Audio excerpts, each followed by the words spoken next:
ये छोटी सी गवाही प्रभु यीशु की महिमा के लिए। मैं उस समय मेडिकल में जॉब कर रही थी और उसी दौरान मैं नई ट्रेनिंग पीरियड में थी। उसी दौरान मेरी जॉब के टाइम एक रिपोर्ट मुझे डिलीवर्ड करना था एक केबिन में, तो मैंने उसी हिसाब से डिलीवर्ड कर दिया था। लेकिन वो रिपोर्ट मॉर्निंग तक भी थी, लेकिन इवनिंग आते आते वो रिपोर्ट कहीं खो गई थी। तो इसी वजह से सभी लोगों को लगा कि मैंने केबिन में डिलीवर नहीं किया, मैंने कहीं और कर दिया है।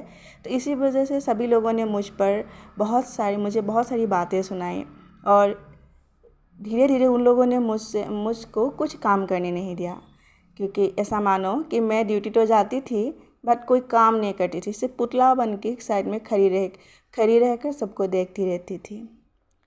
और इसी तरह एक दिन 2 दिन करते करते पूरा महीना बीत गया।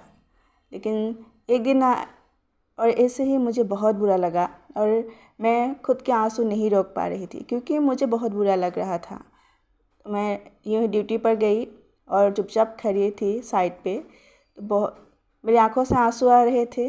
मुझे लगा क्योंकि अब मेरे आंखों से आंसू बह रहे थे, मैं रोक नहीं पा रही थी। मैं सीधे वॉशरूम चली गई और वॉशरूम पे जाकर मैं रोने लगी और रोते रोते मैंने प्रभु यीशु से प्रार्थना किया। बहुत लंबी प्रार्थना नहीं की, बस मैंने प्रभु से कहा, प्रभु मैं किसी पर उंगलियां नहीं उठाऊंगी, मुझे बस ये जानना है आखिर वो रिपोर्ट कौन लेकर चला गया, किसके पास है, मुझे सच्चाई जाननी है।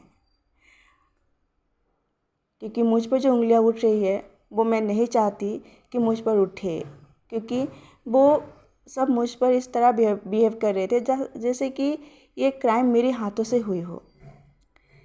उसी कुछ दिनों बाद प्रभु यीशु ने मुझे इस प्रार्थना का जवाब दे दिया, क्योंकि वो डॉक्यूमेंट्स उस पेशेंट का ही किसी परिवार के हाथों उसके घर चला गया था। क्योंकि वो रिश्तेदार आए थे, उनसे मिले, उसके कमरे में रेस्ट किया और अपना रिपोर्ट समझकर उनकी रिपोर्ट को भी साथ लेकर चले गए। लेकिन वो महिला 1 महीने तक नहीं आए और जिस दिन उस पेशेंट का छुट्टी होने वाला था, हमने सारे कागज़ रेडी हो चुके थे, वो महिला उस दिन वो कागज़ लेकर आए और वो ये गवाही दे रहे थे, वो ये कह रहे थे कि उनको सपना आए थे कि सपने में किसी ने उनको डांटा और कहा कि उनको जल्द से रिपोर्ट लौटानी चाहिए। और फिर उन्होंने वो रिपोर्ट पहले ही दिन सुबह जल्दी उठकर भागते हुए आए और हमें दिया। प्रभु यीशु ने उस प्रार्थना का जवाब मुझे इस तरह दिया।